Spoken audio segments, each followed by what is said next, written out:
तो अस्सलाम वालेकुम, खैबान मिक्स मार्शल आर्ट की जानिब से आपकी खिदमत में एक बार फिर वक़ास रज़ा हाज़िर है।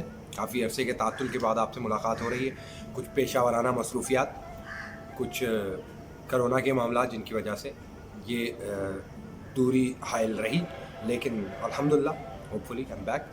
तो आज आपसे जिस सिलसिले में बातचीत करने हाज़िर हुआ हूँ, UFC का एक बहुत ज़बरदस्त इवेंट आज रात और कल सुबह की दरमियान होने वाला है। UFC 266 लॉस वेगास के टी मोबाइल एरिना में ये इवेंट होने जा रहा है। इसकी ख़ास बात डबल हेडर चैम्पियनशिप मुकाबले हैं इसमें।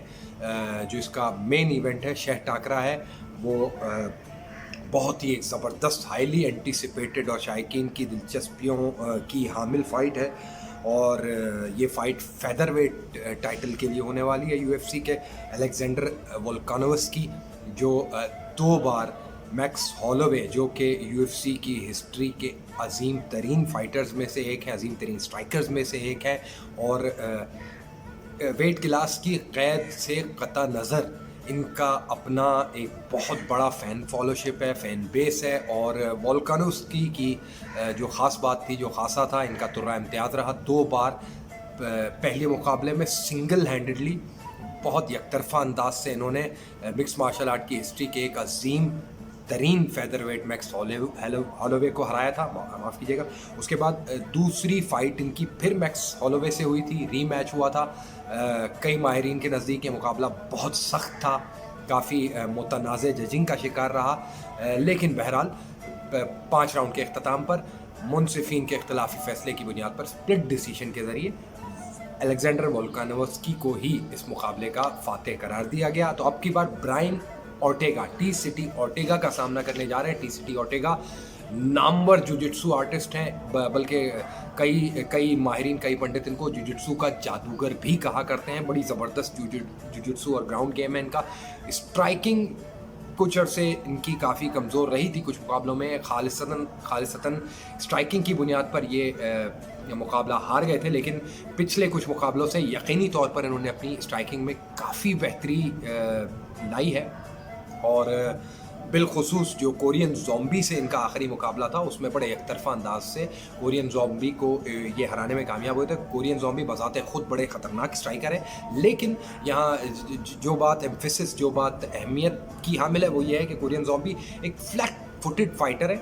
बहुत ज़्यादा मूवमेंट, बहुत ज़्यादा हरकत, बहुत ज़्यादा डिस्टेंस मैनेजमेंट उनका ख़ासा नहीं है, उनकी वजह शोहरत नहीं है, तो निस्बतन इतना ज़्यादा मुश्किल उनके लिए ये नहीं रहा होगा ब्रायन ऑर्टेगा के लिए। लेकिन अलेक्जेंडर वोल्कानोव्स्की एक यकसर मुख्तलिफ स्टोरी हैं, एक यकसर मुख्तलिफ पाए के फ़ाइटर हैं, और इनके ख़िलाफ़ कमोबेश वो कारकर्दगी काफ़ी साबित नहीं हो पाएगी मेरी राय के मुताबिक जो कोरियन ज़ॉम्बी के ख़िलाफ़ ब्रायन ऑर्टेगा दिखा कर आए हैं।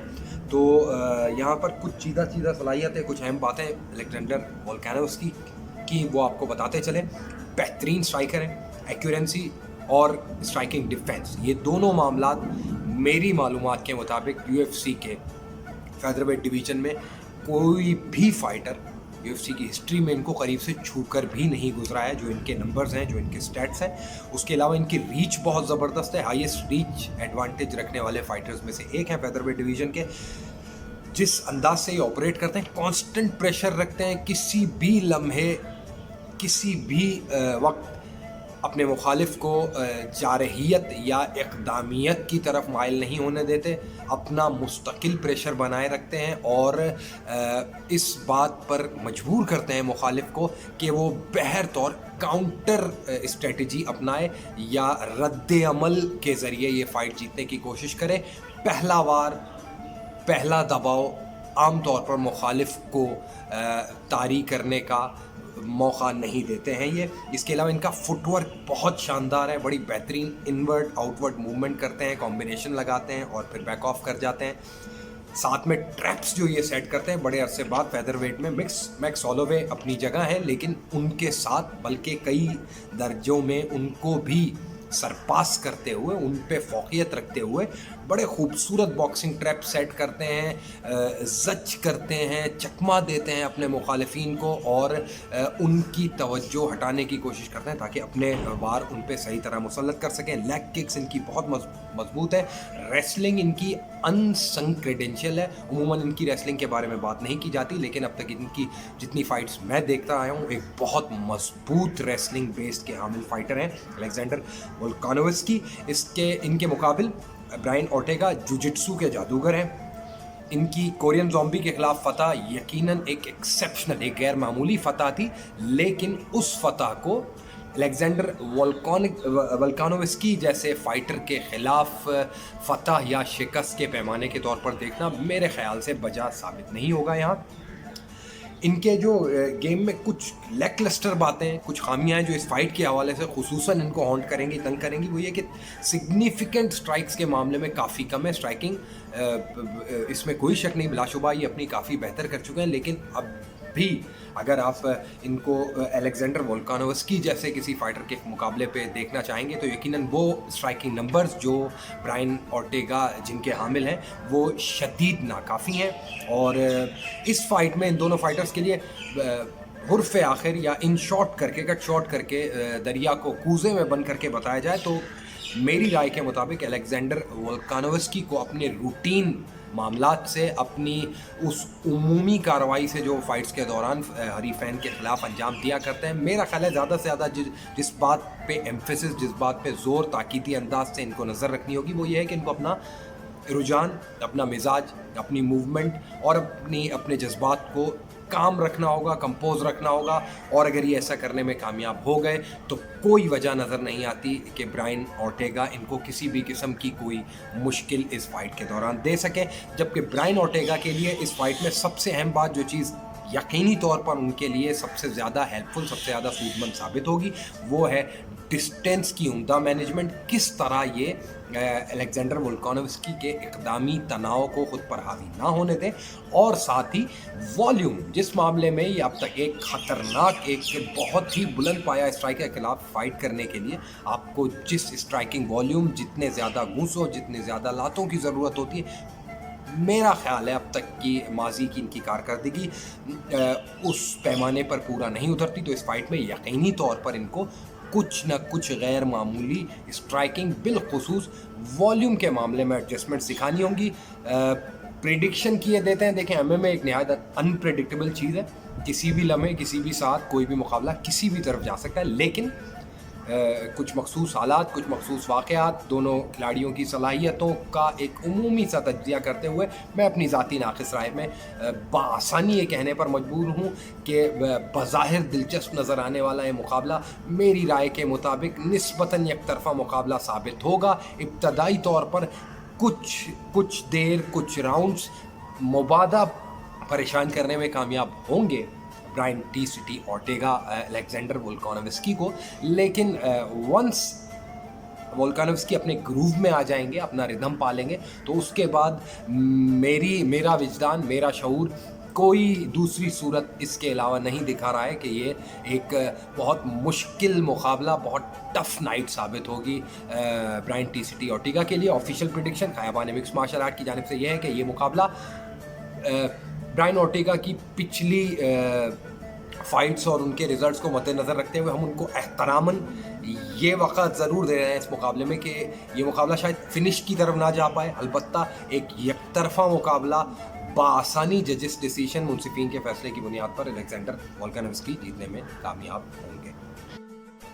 अच्छा, दूसरी जानिब इसी इवेंट के मुश्तरका शे टहकरे यानी को-मेन इवेंट के बारे में बात करते हैं। 5 बार की ख़वातीन फ्लाईवेट चैम्पियन, फाइटिंग मशीन, ख़तरनाक डिस्ट्रक्टिव फोर्स वैलेंटीना शिवचेंको सामना करेंगी पिछली 5 फाइट्स लगातार जीतने वाली लॉरेन मर्फी का। लॉरेन मर्फी वैसे तो काफ़ी सॉफ्ट स्पोकन, काफ़ी धीमे मिजाज की, मुनकसरुल मिजाज खातून है, और हमारे हरदिल अजीज़ दानियाल नासिर भाई ने ऑन द माइक के लिए इनका इंटरव्यू भी किया था। ख़ासी अच्छी खुशगवार खातून है, और हमारे पास इनके लिए सिवाय अच्छी बातों, खैर मुकद्दमी कलमात के अलावा कोई और जज्बात नहीं। लेकिन जहाँ तक इस फाइट का ताल्लुक़ है तो इतनी ज़्यादा खैर, मेरी राय के मुताबिक इतनी ज़्यादा खैर मुकद्दमी, इतनी ज़्यादा तवाज़ो और इतनी ज़्यादा बेहतरी पर मुबनी फ़ाइट नहीं होगी उनके लिए, क्योंकि उनके मुकाबिल जो फ़ाइटर हैं वो ख़तरनाक किलिंग शोहरत रखती हैं। इनके सामने जो भी आता है बड़ी मुश्किल से ही बच पाता है। तो इस फाइट के बारे में बहुत ज़्यादा कलाम करना जचता नहीं है। इन शॉर्ट, कुल्ली तौर पर वैलेंटीना शेवचेंको की सवाबदीद है कि ये फाइट 1 राउंड चले, 2 राउंड चले, 3 राउंड चले। रॉयन मर्फी अच्छी हार्ड हिटिंग फाइटर है, लेकिन वक़्त में, अपनी सलाहियत में, बहरहाल वैलेंटीना शेवचेंको की बराबरी उनके पल्ले की फ़ाइटर नहीं है। तो ये फ़ाइट मेरी राय के मुताबिक नॉकआउट या टेक्निकल नॉकआउट के ज़रिए दूसरे या तीसरे राउंड में ख़त्म होने का इम्कान है, और वैलेंटीना शेवचेंको इस बार भी कामयाबी से अपने एजाज़ का दिफा करते हुए दिखाई दे रही हैं। तीसरी अहम फाइट इस टूर्नामेंट की, इस इवेंट की, माजी के 2 अजीमुल जुस्सा, बहुत नामवर, मारूफ और बेपनाह अवामी पजीराई के हामिल फ़ाइटर्स निक डियाज़ और रॉबी लॉलर के दरमियान है। रॉबी लॉलर पिछले 2-3 साल के दरमियान 3 मुकाबले लगातार हार चुके हैं, ऑफ कलर नज़र आ रहे हैं।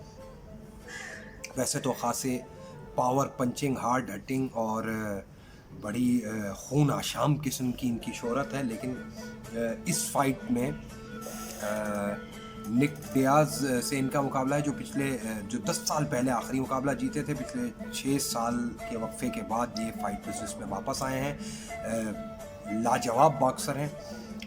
UFC के रैंक्स में इन जैसी बॉक्सिंग कैपेबिलिटीज़ वाले फ़ाइटर्स बहुत कम हैं, लेकिन 6 साल का तवील वक्फा, फिर इनका जो लाइफ स्टाइल है, बड़े रंगीन मिजाज, बड़े शबाब कबाब के आदि किस्म के इंसान हैं। यकगोना बेखुदी सा इनको चाहिए होता है रोज़ाना अपनी रोज़मर्रा लाइफ में। नशीले, झूमते झामते किस्म के फ़ाइटर हैं। तो वैसे तो बज़ाहिर अगर कन्वेंशनली देखा जाए, निक डियाज़ रॉबी लॉलर से कहीं बेहतर फाइटर है in terms of combination, in terms of boxing strength, लेकिन मेरी कन्विक्शन, मेरा विजदान इस फाइट के बारे में ये कह रहा है कि मेरा ख्याल है 6 साल का ये तवील वक्फा और फाइट बिजनेस से दूरी नुकसान दे जाएगी निक डियाज़ को, और इवेंचुअली मेरी राय के मुताबिक दूसरे या तीसरे राउंड में ये फाइट भी रॉबी लॉलर अपनी बेपनाह फिनिशिंग पावर और ज़ोरावर घूंसों के ज़रिए फिनिश करने में कामयाब होंगे। इस इवेंट के मुताल्लिक आपकी राय, इस हमारी वीडियो के मुताल्लिक आपके कमेंट्स का हमें शिद्दत से इंतज़ार रहेगा। इवेंट्स देखिएगा। आइंदा आने वाले किसी नए इवेंट, किसी नई सरगर्मी के साथ फिर आपकी खिदमत में हाजिर होंगे। तब तक के लिए अपना बहुत ख्याल रखिए। Bye bye.